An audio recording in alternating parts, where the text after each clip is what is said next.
Okay, you can move along as well. There's no food here. Good morning. Good morning. So Dr. Mary just about choked to death seconds before this, so we'll see how you do. Are you all right? Yeah, that's never eat toast just before you go and speak publicly. I tend to disagree, but I'm a Del Val and we are toast eaters.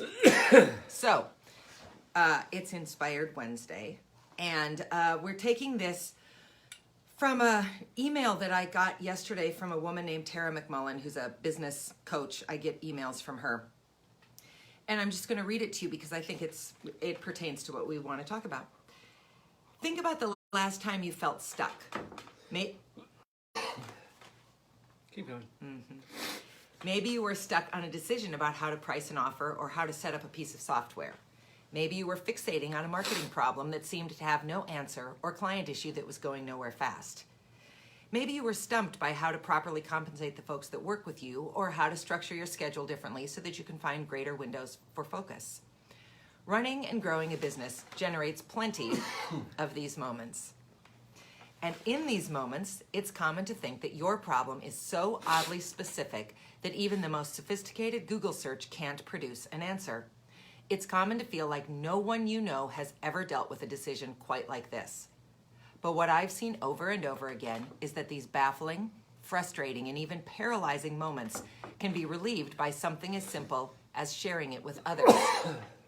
Sharing it with others who get it. Sometimes they've been there before and can share what worked for them and how they decided to move forward. Sometimes they have questions to ask and can help you see things from a different perspective. And frankly, sometimes it's helpful to just process things. Frankly, sometimes it's helpful to just process things out loud and be witnessed in the process by people who care.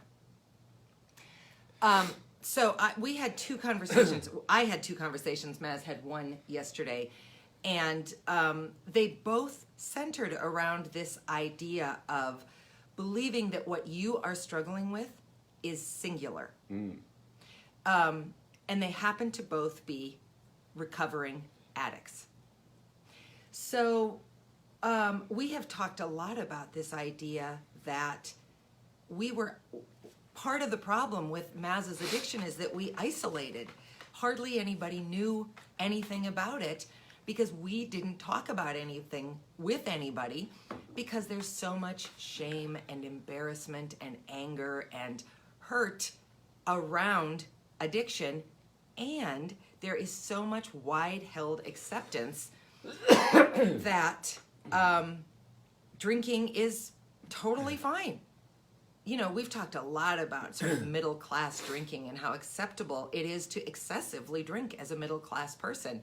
So then you really feel like, well, how would I go and tell anyone in my life that I think my husband's drinking too much? Somehow that seems kind of passive-aggressive, like you're also accusing the person you're telling of drinking too much. So instead, you just keep it to yourself. And I was talking yesterday to someone who has gotten sober in COVID. Can you imagine? This person has only ever been to one live AA meeting because COVID shut everything down. And what this person said to me was, I believed that nobody had ever experienced what I was experiencing as a drinker. And it wasn't until I finally found a doctor who said to me, oh, I've seen all kinds of people this bad or worse, that I realized I was not, he didn't say this word, but I was not a freak. That this is the trajectory of what happens when alcohol takes over.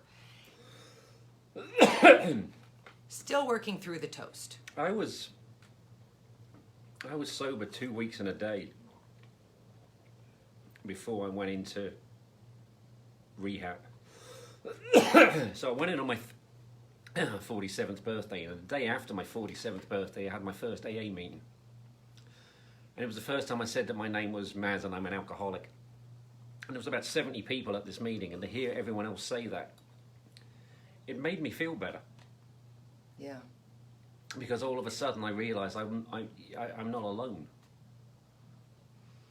You know, there is, and some people were there in the treatment with me. Some people use it as their, as I do now, a weekly AA meeting. They've been going to that thing for 30 years.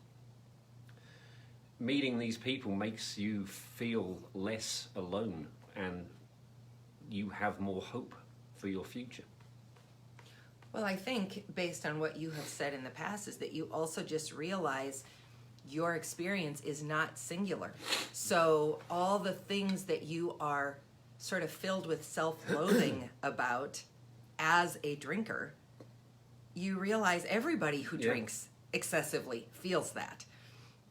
And I would even argue that people who just drink casually can feel it. I mean, I have had the occasional moment where I've woken up in a morning, if I've had, you know, one glass too many of wine or something, and thought, God, you're a loser.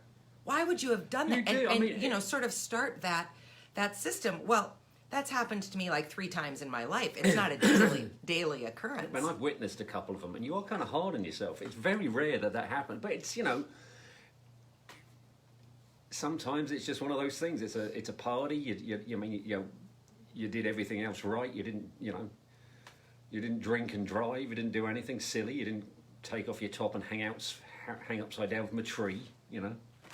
No, that's a reference to a man we came across. I wish people would stop referencing me being topless. That has shown up like 4 times this week, and I'm not a topless human being. No, you're not. For anyone listening, I don't do topless. So my point is, we were just at a nice dinner party, and you're actually quite hard on yourself.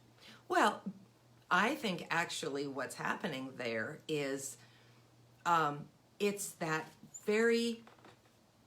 the first hint of a reminder that alcohol is actually not something we should be partaking in. It's the benefits don't outweigh the negatives, and it's a dangerous substance. And when you realize that even for an evening, it has controlled you, or you have let it control you, because it can't control you. You let it control you initially. Then you only have yourself to blame. And it's just irritating, and it makes you feel stupid and irresponsible. And I don't like to feel that way. I like to be in control. I don't know if any of you know that about me, but I like to be in control. You be quiet. So I just thought that this was really fascinating. No. Unfolding like a flower. Don't you need to cough? I do. Oh, look, it's contagious. This is not a COVID-19 thing. This is a toast thing, in case anyone is concerned. Well, and you can't catch COVID through the computer, so you're okay, even if it were, which it's not. I like the idea, always, that addiction challenges are human challenges. This email is not about addiction. This email is about becoming a better business leader. You know, solving your customers' problems, leading your team better, increasing your bottom line. None of that has anything to do with addiction. And yet, how you go about doing it is exactly the same way. You stop keeping it to yourself. You reach out to people who might also be leaders in your field or other fields that you regard, and you ask them for advice. You ask them to listen to you. You ask for their opinion, and then you just sit back and listen. And Maz talks so often about how important it was to just go to AA and listen. Yeah, I didn't. I honestly probably didn't speak for about a year. I think the first time I spoke was when I said thank you and, you know, spoke a couple of sentences every month when I picked up a chip. But the longest sentences I strung, the largest number of sentences I strung together was when I got my first year chip. And I think there were quite a few people there that thought, oh, he speaks. But I really needed to listen, and it did me the world of good. And, you know, this advice doesn't have to be for an addict. It's for anyone struggling at work. Anyone struggling, period. Period. If you're in a position where you are in charge of some people, there's nothing wrong with asking on a business problem. You know, say, okay, everyone, options, opinions. Let's work this together. Yeah. That's a good human being. That's a good leader. That's a good person. Well, it's also someone who realizes that you don't have all the answers Yeah. for yourself, and that, you know, it's that adage of one thread versus all together as a rope. You know, you're stronger as a collective than you can ever be by yourself. What you stand to gain from honestly admitting that you are struggling with something, that you don't know the answer to something, that you think something's gotten the better of you. All the time I reach out to people at the Arts Partnership to talk about, boy, I'm really struggling with this, fill in the nonprofit leadership bottom line question. It doesn't matter what it is. I rarely sit on that and try to figure it out for myself. I almost always reach out. And what was important for me in seeing this and then in having those conversations yesterday was to realize that that is the exact opposite of what I did when things were so bad. I didn't reach out to anybody. I tried valiantly, desperately, and with utter failure to solve it all by myself, which created so much more internal stress for me. I didn't know I was under that kind of incredible stress, but trying to figure something I could not figure out by myself out was terrible.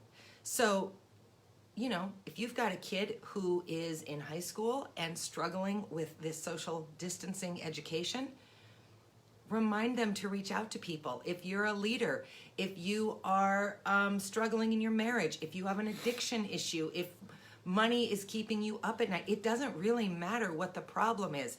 The solution, the beginning of the solution, is to find someone else you can talk to. Yes. Someone you trust who can help you either find the people who can actually help you or who can give you some advice and be a listening ear to just help you unburden your problems. And this goes back to what we were talking about yesterday. You know, there's no point saying you need to do this.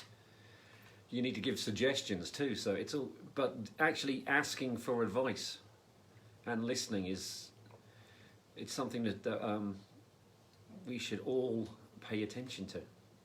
And it doesn't have to be something huge and important. It could be about organising your day better. Mm-hmm. Yeah. Or you've got a national holiday coming up in this country. You know, don't think like you've got to do it alone by making a big meal for 14 people. You can ask for help. If that, I mean, it's a stress. I don't think anybody's getting together with 14 people, but I know. Well, you know what I mean. National holidays are a big stress. Oh, you're talking about Thanksgiving? Yeah, Thanksgiving. I was on Veterans Day. No, who gets together that's with 14 people That's for an incredibly Veterans important Day? holiday as well. But I was Sorry, actually Veterans. thinking, sorry, Veterans Day. Veterans Day is coming up. But the one after that, the one that has historically... The one that tells a complete lie about how Europeans and Native Americans got along. That one. Yeah. Maybe the first one, but Anyway. It's stressful. It can be, yes. So... Then after that, you've got to worry about Christmas, which is supposed to be a joyous, or the end of the year celebrations, whatever you want to refer to them as. Sorry, I didn't mean any offence to anyone. But, holidays are stressful. And sometimes you feel like you're doing it alone. And that's when, on one of the joyous celebrations for whatever faith you follow, it's supposed to be a happy time. And half the people in this country are probably thoroughly miserable. Yeah. So long story short, don't carry this burden alone. No matter what the burden is, find the people in your life who can either take you to the places you need to get real help, or who can provide you with a sounding board and some possible suggestions. You will be amazed at how much better you feel. And if you take the risk to tell someone something and they judge you for it, get them out of your life immediately and find somebody else. Most people that judge you for something are cowards and are afraid to do it themselves. Absolutely. So don't keep a negative person in your life and don't share this stuff with them. Find the people who can lift you up, who can support you, who can make you feel like you are not all by yourself, because you are not. You are not singular. I'm sorry to tell you, if you're concerned about yourself as an addict and thinking you're drinking too much, get in line behind a whole bunch of people. You are not unique. So stop carrying that burden by yourself. Also, you'll be getting and in line, get some help behind a whole bunch of people who are willing to help. If you tap them on the shoulder and say, "Hey, I need a help. Yeah. Can you help me?" They will, Yeah. because they don't judge. So, have a great day. Tomorrow is Guest Thursday, and I'm so excited for it. It's going to be really, really fun. I think it's going to be a little bit longer. It is pre-recorded. We haven't seen the cut yet because we've hired someone to cut it for us. But just be prepared that tomorrow at 8:30 we'll go live, but it's a pre-recorded live. But I think it's going to be a conversation you will really find interesting. I hope so. Addicts, non-addicts, people who like to go out and socialize. So basically all human beings. Have an excellent day. We'll see you tomorrow. See you tomorrow. Bye. Bye.